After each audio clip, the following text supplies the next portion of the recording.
How is it possible for a train driver, a doctor, or an HR manager to become a millionaire from property? Someone with an average income and a basic understanding of property investing? Well, in this video, I'm going to break down this simple investment strategy that's helped hundreds of our clients become millionaires while keeping their day job. And to explain how this works, I'm going to tell you the story of Declan and his wife Jane, so you can see how they became millionaires while barely even trying. Then at the end of the video, I'll explain how they could have made way more money with a bit more effort. So, back in 2004, Declan was working as a project manager at an IT company and his wife was working in HR. They were making what today would be around £85,000 between them. They'd been saving for a few years and had built up a £35,000 savings pot. And after a lot of consideration and scouring the internet for options, they decided to buy a rental property. Now, they didn't have the first clue about buy-to-lets or house prices or finding good deals. They just bought an average property in an average area and rented it out for an average rent. The house cost the UK average of £140,000, which sounds cheap today, but back in 2004, this was a tough decision. By the way, all the average figures in this video are taken from the nationwide house price index, and as you can see, house prices had doubled within the last 5 years running up to 2004. So they were at an all-time high and everyone was panicking about a potential crash. So Declan and Jane were incredibly nervous to take that first step, but once they got the deal over the line and started renting the property out, they breathed a sigh of relief and they realised that the world hadn't ended and they were making money every month. So they decided to do it again and started saving for their second property. It took them 3 years to save up another £43,750, which they put towards their second purchase in 2007 on a house worth £175,000. Another average house in the same area, nothing fancy at all. But this time they were feeling super confident. House prices had flown up over the last 3 years, and everyone was convinced that property investing was a risk-free way to get rich. But of course, we all know what happened next.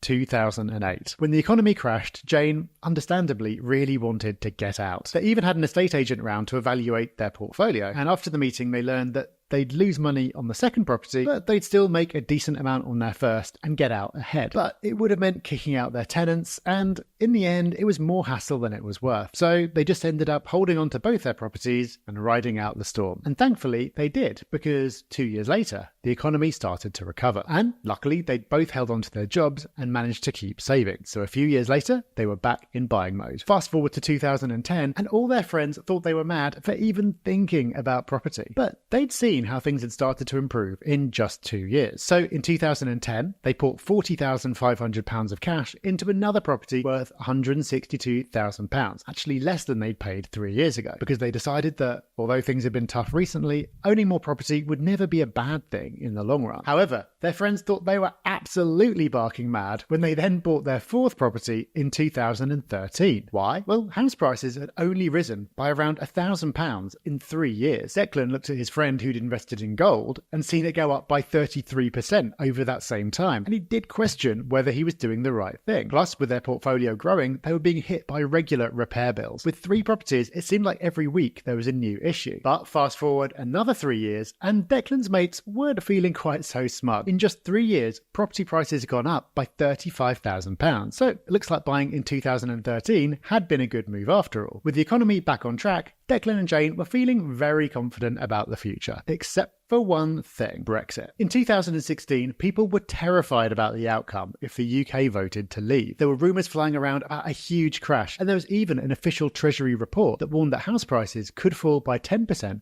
to as much as 18%. But Declan and Jane had once again saved up a pot of money, and they decided to just keep on doing what had been working for them so far. They drowned out the noise and they bought their fifth property for £198,000. And it's lucky for them that they did, because most of that scaremongering didn't come true. 3 years later, by 2019, the average house price was at an all-time high. People had, once again, started to talk about a crash. But Declan and Jane were starting to see a trend, so they decided to buy again. They found another property worth £212,000, and they invested £53,000 of cash. Thankfully, they didn't realise that COVID was right around the corner, or they might have been too spooked. But despite a mini boom and mini bust, that sixth property is already looking like a pretty good investment. So let's zoom out and look at what they've done, how much they're worth now, and what they could have done differently to make even more. And if you want to run the figures for any deal for yourself, you can download our calculator in the description to forecast just how much you could make. So over the past 20 years, Declan and Jane kept their jobs, saved money from their salaries, and bought 6 very average properties. They didn't find amazing deals or refinance or do anything complicated at all. They just kept buying, no matter what the economy did or how mad their friends thought they were. So how much are they worth now? Well, let me break it down for you. If we assume that they were making a 4% return on their money in rental profit at the start, and then that grew by about 2% every year, as a very conservative estimate, they would have made nearly £200,000 in rental profit. However, where it gets really interesting is when we look at the current value of their portfolio, because by buying one property every 3 years for the UK average price at the time, their average purchase price was £175,000. And today, each one is worth, of course, today's UK average, which is £266,000. Meaning if we assume they put in a 25% deposit for each, plus another 5% for taxes and costs, the cash they invested was £315,000. And now their portfolio is worth £1.6 million, with equity of more than £800,000. Add in the rental profit, and they can officially count themselves as millionaires. So it sounds really simple, but this really is the biggest secret when it comes to property, and the strategy that average people can use to make big money: patience. Because if you can block out the noise and just keep on investing, even if your investments are average, they will go up in time. However, let's have a look at how much more they could have made by being a bit more proactive. So first off, Declan and Jane bought all their properties close to home in very average areas. But what if they'd shopped further afield? Rather than just choosing the easiest location, if they'd studied high growth areas and picked up a bargain in an up and coming area like Manchester in 2016 or even London in 2013, their properties would be worth a lot more today. Secondly, they took a very laid-back approach to investing. What do I mean by this? Well, the most they would have needed to save for any one of their properties is £64,000. Over 3 years, that's a maximum saving of just over £21,000 between two people. It's certainly not easy by any means, but it's definitely doable on their salary, plus the rental income as their investments grew. When you think about it, it's the equivalent of just one of them filling their ISA. But they could have doubled the amount of property they purchased if they'd been hungrier. How? Of course, they could have saved harder, but they also could have refinanced some of their properties when the market peaked and used the extra cash to put down another deposit. This would have allowed them to buy more property faster. And what's another great way to increase the value of your home, to pull more money back out? Refurbishment. There are tons of little tweaks they could have made to make sure their properties went up in value by more than the market average. Even without getting involved in major projects, buying somewhere tired and revamping it could have made a big difference. Or if they didn't want to get their hands dirty at all, they could have just driven a harder bargain. Negotiating just a 5% discount on each purchase would be worth an extra £40,000 to them today. And that might sound tough, but we regularly negotiate an 8% discount or more on deals for our clients. So if you know what you're doing, it is possible. And finally, they could have timed the market better. After all, they bought a house in 2007, probably the worst year in recent history to buy. All they did was buy like clockwork every 3 years. Whereas if they'd avoided the peak and bought more aggressively during the following crash, it would have made a massive difference. So if Declan and Jane had bought in high growth areas, got a bit of a discount or done a bit of refurb work, refinanced to buy more,